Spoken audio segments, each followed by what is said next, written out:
Welcome back to the Remote Generation channel. Ill Will here once again. So this video, the question is, who is Molech? Looking at the TravisScott situation, we see the symbolism that alludes to Molech. So can we find information? Will we find information that actually solidifies that assertion? Well, if you stick around and watch the last of these videos, I have solid proof and information that what we seen at the TravisScott concert was indeed a sacrifice, a Molechian sacrifice, starring Molech and Istar. If you stick around, I will show you proof positive evidence that that is the case. But who was Molech? So Molech was the Canaanite god. Molech is actually a fallen angel whose spirit has traversed space and time and inhabited some of the most vile and evil men in the world. Some of the most vile and evil men in the world are sorcerers and warlocks. And what they understand and what they know is it takes child sacrifice to open up gateways and portals. But let's see if child sacrifice is still going on in present times. Of relentless depravity. Teresa's story is both shocking and compelling. Yet it's a story she's anxious to tell. But again, we should warn you that parts of this report may be distressing. Friends of family and strangers and my family used to rape me. Make me abort the babies I had. It would be hard to imagine more misery and suffering than what Teresa says she's had to endure. And us kids would be made to do things with the adults and the animals. And then a sacrifice would happen. The sacrifice, were these animal sacrifices? Animals and people. On what scale do you think this was happening? Enormous, far beyond what... At the age of 2, she was left in the care of this woman, the grandma she called Nan. And that, she says, is when her torment started. Who was the leader? Who was the boss of the gang, of the cult? At home it was my Nan. Your Nan made you have sex with animals? Yeah. Like goats and donkeys. Or how many people would have sex with you? What, at one time? Yes. About everyone who was there, which must have been about 20. You know, from 10 to 20 people. If it was a big ceremony, it used to be 30. What would your grandma be doing when these men were forcing themselves on you? Usually laughing. Or smiling. Or having sex with another man. Or other men. A chronicle of debauchery and depravity so horrific it's hard to believe. You have to ask yourself, could Teresa be just making it up? No. I know what's true and what's not. No, I know what I saw. Children don't make up elaborate lies that this would have to be if it was a lie, which I know it is not. It isn't. This couldn't be a terrible dream, a nightmare that you're reliving? No. It's no dream. It's a nightmare, but it's not one you can wake up from. It's there all the time. This really happened, you're quite sure of that? Yeah. During these ceremonies, was Satan, the devil, ever referred to? He was called Lucifer.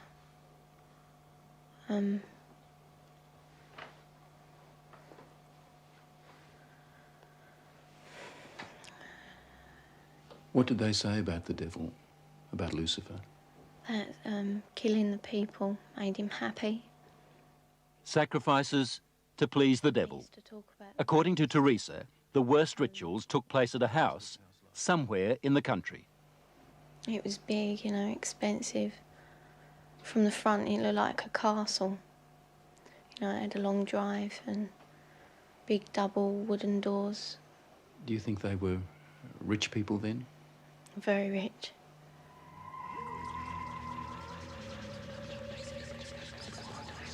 Now, where was this big house somewhere in the country?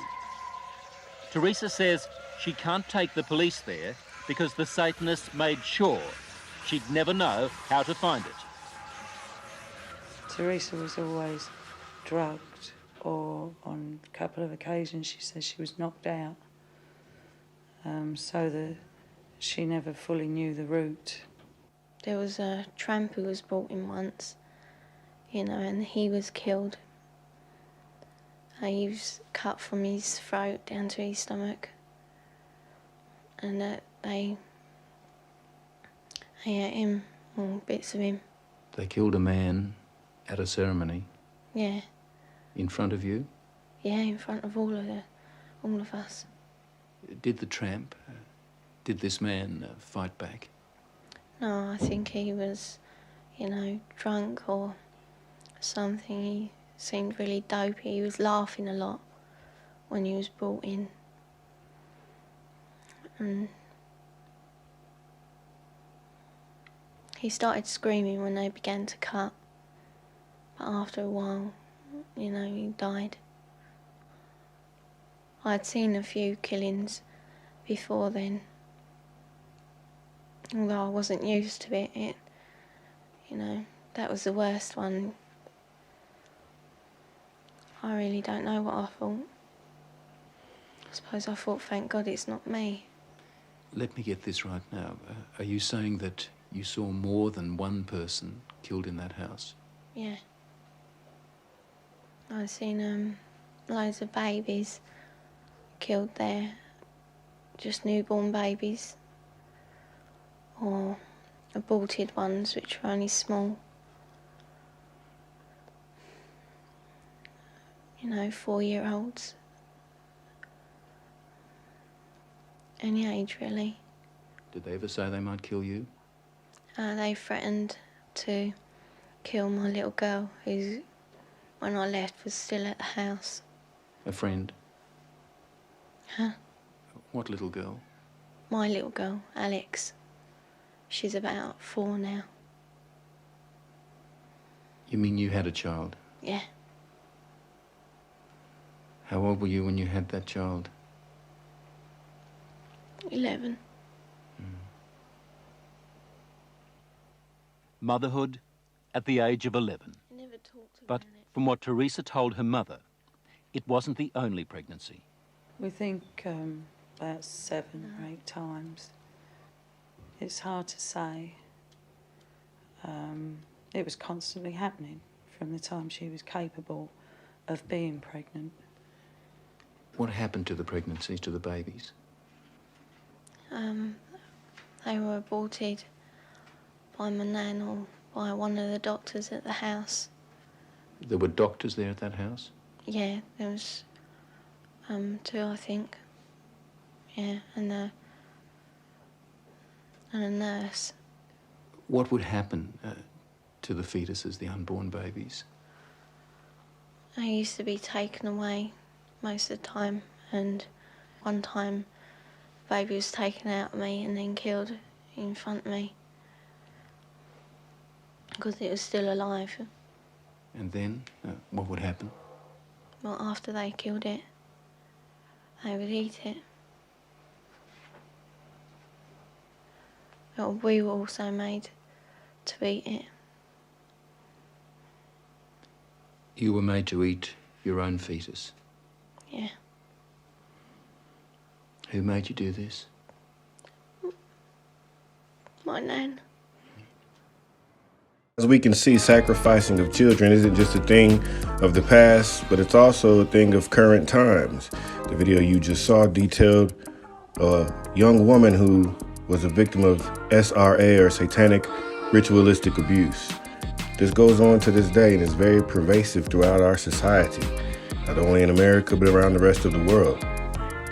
The writer Plutarch says, with full knowledge and understanding, they themselves offered up their own children, and those who had no children would buy little ones from poor people and cut their throats as though they were something like a little lamb. And it goes on to say that the mothers would stand by and shed not a tear, because if they did, that they would lose the money that they were to receive from it. And furthermore, it says that the timbre and the viol, so the music, sort of like a concert, drowned out any wailings of the babies. How despicable are these people? But this still goes on today. To this very day, these things still happen, and people need to wake up to it. As we can read here, the Punic women aborted their children as sacrifice. So today when you see abortion, it's sacrifice unto Moloch. Winston Churchill said this about Adolf. He said he had called from the depths of defeat the dark and savage furies latent in the most numerous and most serviceable, ruthless, contradictory, and ill-starred race in Europe. He had conjured up the fearful idol of Moloch. Look at TravisScott. What do you think he conjured up to look like that? That was a picture from his concert.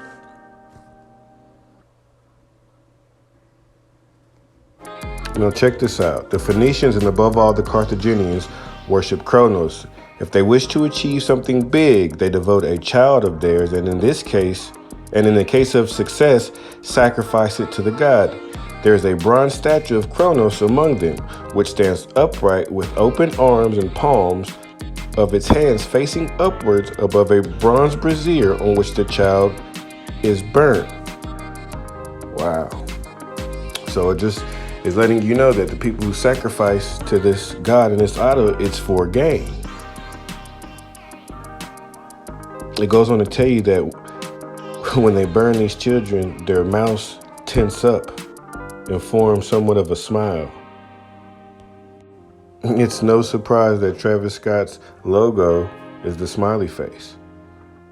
Now, you may still think I'm stretching or reaching here, but I'm not. And just stick around and stay tuned, and we'll show you even more information that links TravisScott's concert directly to Babylonian worship, Molechian child sacrifice, and much more. Now, the picture in the bottom right corner, that was from the New Year's party in Seattle. But if you look at it, it's the same star that's in the chest of this statue of Moloch with his third eye. The same one that you seen when TravisScott was apologizing and rubbing the middle of his head with his fist like a dummy. Like the devil he is. This is nothing new. This goes back to ancient times. Again, October's very own Drake, the owl, also representing Moloch, was there at the concert. How many correlations do we need? The funny thing about it is, it was said that the modern Moloch was the automobile. And I told you that in the movie Eternals, which came out around the same time, you see one of those people create the steam engine. Just another correlation. Don't forget, the Eternals come from Babylon. So out the course of history, Moloch has played a major role, most importantly for the reason that he's very responsive to sacrifice. So people who desire things that they find to be unattainable can sacrifice unto this god to get gain that they want. That's not fairy tale or fantasy. That's fact. And as believers, if you are a believer, you need to wake up and realize that these things are going on right around you. And a lot of the times you are complicit because they have tricked us into adding the energy needed to facilitate the things that they do. TravisScott has just allowed himself to become Molech, to become death, the rider of the horse. This is what we witnessed. This is who came out of that portal. And it did cost a price, and those lives were the price for it. But Molech is who came out, and he's inside of Travis, ready to bring death and destruction. Stay tuned for more. Thank you for watching this. Please like, share, and subscribe, and if you can, donate. May the Most High bless you and yours. I'm gone.